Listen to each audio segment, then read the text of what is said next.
नमस्कार, आप देख रहे हैं लाइव टीवी इंडिया में आपके साथ जुनैद अंसारी और बातचीत कर रहे हैं हम लगातार यादव जो इटावा में वो घटना हुई उसके बाद जो कुछ भी हुआ। सबसे बड़ा बयान ओपी राजभर का आया। ओपी राजभर का उस बयान पे आज हम चर्चा करेंगे क्योंकि हर मुद्दे पे हम लगातार चर्चा कर रहे हैं। अंशु ठाकुर हमारे साथ, इनसे पहले भी हमने बातचीत की, अब भी बात करेंगे। अंशु भाई, ओपी राजभर का बयान आपने सुना, वो ये कह रहे हैं कि जिसके जो जाति है उसको वही शोभा देती है, किसी और का हक नहीं मानना चाहिए। देखिए, वो रेडियो रात भर है। रेडियो को आपने देखा, रेडियो हमेशा बजता रहता है। तो जब तक रेडियो में ऐसे प्रचार और चलाते कोई नहीं देखता। रेडियो को जब सुना जाता है जब कोई इसमें गाना बजता है। उनकी बातों का कोई महत्व नहीं है।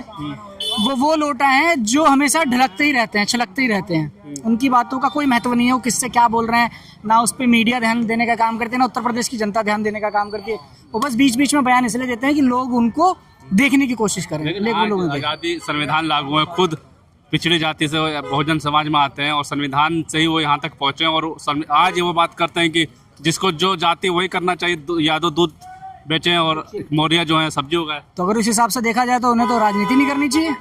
इस हिसाब से आज भी उन्हें झाड़ू लगाते रहना चाहिए। देखिए, ये लोग भारतीय जनता पार्टी के गोद में जाके बैठ चुके हैं, नरेंद्र मोदी जी के गोद में जाके बैठ चुके हैं, इसलिए ऐसा बयान देने का काम कर रहे हैं। अखिलेश यादव जी लगातार पीडीओ को जोड़ने का काम करें और इसी पीडीओ को देखते हुए उन्होंने इसको अपने साथ लगाने का काम किया, इसलिए इसके इतने विधायक आ गए, वरना इसको ये अपनी सीट से नहीं जीत पाता। ये जो रात भर ये रेडियो रात भर बजता रहता है। जो ओपी राजभर है ना, ये रेडियो रात भर है हमेशा बजता रहता है, बिना मतलब का, कोई सुनता ही नहीं है इसे। ये कुछ भी बोल रहे हैं। अगर अखिलेश यादव जी या जो हमारे समाजवादी के जो पुराने नेता थे, अगर उन्होंने पीडीए के लिए लड़ाई नहीं लड़ी होती, जिस तरीके से बयान दे रहे हैं कि यादवों को सिर्फ दूध बेचना चाहिए, तो इस हिसाब से इन्हें भी सदन में नहीं बैठना चाहिए उत्तर प्रदेश के। इन्हें भी गलियों में घूमते रहना चाहिए, झाड़ू पोछा लगाना चाहिए वो ऊंची बिरादरी के लोगों के घरों में। अगर जाति के हिसाब से बात करें, भाई संविधान किस लिए? संविधान ने जाति व्यवस्था को खत्म करने का काम किया। भाई जाति खत्म होगी तभी देश में। लोहिया जी ने क्या कहा था?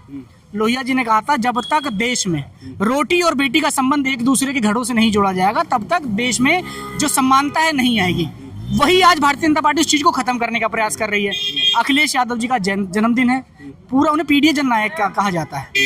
वो पूरे उत्तर प्रदेश में नहीं, पूरे देश में जो भी पीडीए के लोग हैं, उसमें सिर्फ ये नहीं कि जो पिछड़ा दलित अल्पसंख्यक है, उसमें जो अगड़े में पिछड़ा है हम जैसे लोग। मैं ठाकुर समाज, मेरा नाम अंशु ठाकुर, मैं भूमिहार समाज से आता हूँ, लेकिन हम भी अखिलेश यादव जी के पीडीए में शामिल हैं। क्यों? क्योंकि हमारा शोषण हो रहा है। तो तमाम लोग अखिलेश यादव जी के पीडीए में शामिल हैं, लेकिन ओपी राजभर जैसे लोगों ने अपने समाज का वोट लेके अपने समाज के लोगों को ठगने का काम किया है। इसलिए इनके लोगों को मारा जाता। देखा इनके नेता कैसे पिट रहे हैं?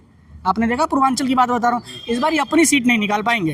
अपनी सीट नहीं निकाल पाएंगे यादव का। और इस बार ये धोबी के कुत्ते हो जाएंगे ना, घर के ना घाट के, ना इन्हें भारतीय जनता पार्टी लेगी ना समाजवादी पार्टी लेगी। क्या कुछ लोग आरोप लगा रहे हैं कि जो यादव इटावा में जो घटना हुई, इस पर राजनीति कर रहे हैं अखिलेश यादव।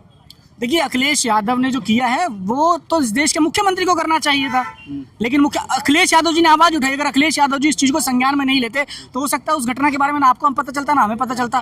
उत्तर प्रदेश में नहीं, पूरे देश में आए दिन ऐसा हो रहा है। किसी को जाति के नाम पे, किसी को धर्म के नाम पे, किसी की चोटी काटी जा रही है। तो कोई बच्चा अगर किसी मास्टर के मटके से पानी पी रहा है तो उसको जान से मार दिया जा रहा है। कोई घोड़ी पे चढ़ रहा है तो उसे गोली मार दी जा रही है। भारत की घटना है, तो कहीं किसी दलित के मुंह में पेशाब कर दिया जा रहा है। लेकिन अखिलेश यादव जी ने संज्ञान लिया, जिसके बारे में आज आप और मैं बात करने का काम कर रहे हैं, जिसकी वजह से उत्तर प्रदेश कि पुलिस ने संज्ञान लेने का काम किया है। अरे हमें दुख होता है, जिस प्रदेश का मुख्यमंत्री भगवा वस्त्र पहनता है, क्या योगी आदित्यनाथ ब्राह्मण जाति से आते हैं?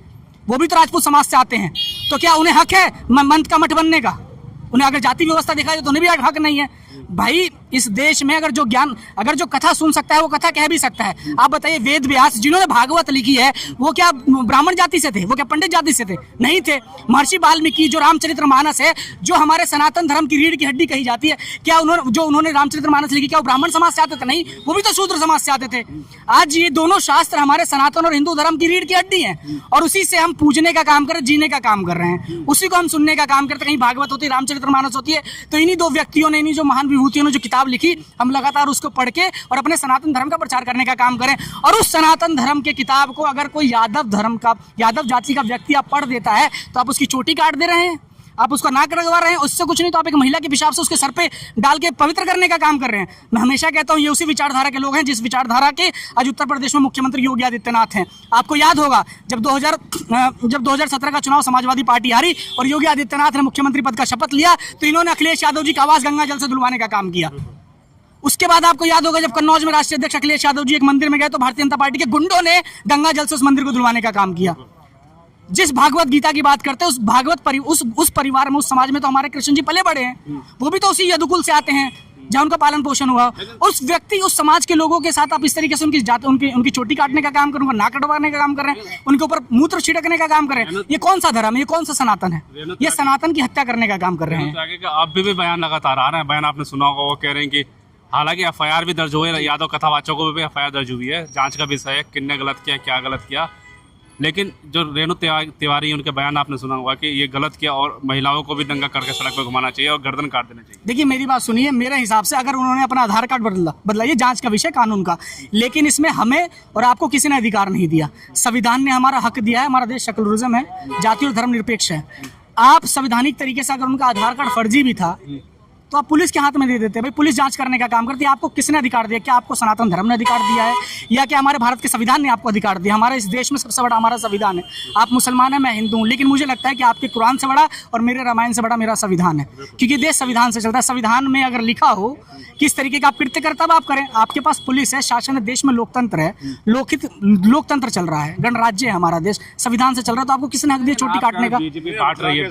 बीजेपी तो कटोगे बटोगा का नारा देते योगी आदित्यनाथ के, कटो मत, बटोगे तो कट जाओगे, जोड़ने की बात कर। देखिए ये बटने और कटने की बात करें कि हर नारे में बटने और कटने जैसा शब्द होता है, क्योंकि ये गांधी जी के हत्यारे लोग हैं, ये नाथूराम गोडसे को मानने वाले लोग हैं। हम गांधीवादी हैं, हम लोहियावादी हैं, हम अम्बेडकरवादी हैं। हमने हमेशा और हमारे नेता ने कहा है जुड़ेंगे तो जीतेंगे, साथ रहेंगे तो जीतेंगे। और वही आप देख रहे हैं, पीडीए का हजूम है, पीडीए की ताकत है कि पूरा देश एक हो गया है। चाहे बिहार देख लीजिए, उत्तर प्रदेश देख लीजिए, बंगाल देख लीजिए, और इसी पीडीए को कमजोर करने के लिए इस तरीके की जाति में लड़ाने का काम करें। उत्तर प्रदेश में इन्होंने लगातार जातियों में लड़ाने का काम किया। आज देखिए, आज ब्राह्मण और यादव हो रहा है, इससे कुछ दिन पहले दलित और ठाकुर हुआ, इससे कुछ दिन पहले गुर्जर और जाट हुआ, इससे कुछ दिन पहले जाट और राजपूत हुआ। ये उत्तर प्रदेश की सरजमी पर लगातार ये भारतीय जनता पार्टी की सरकार लड़वाने का काम करती है, जातियों में बांट रही है, जातियों में बांटने का काम कर रही है।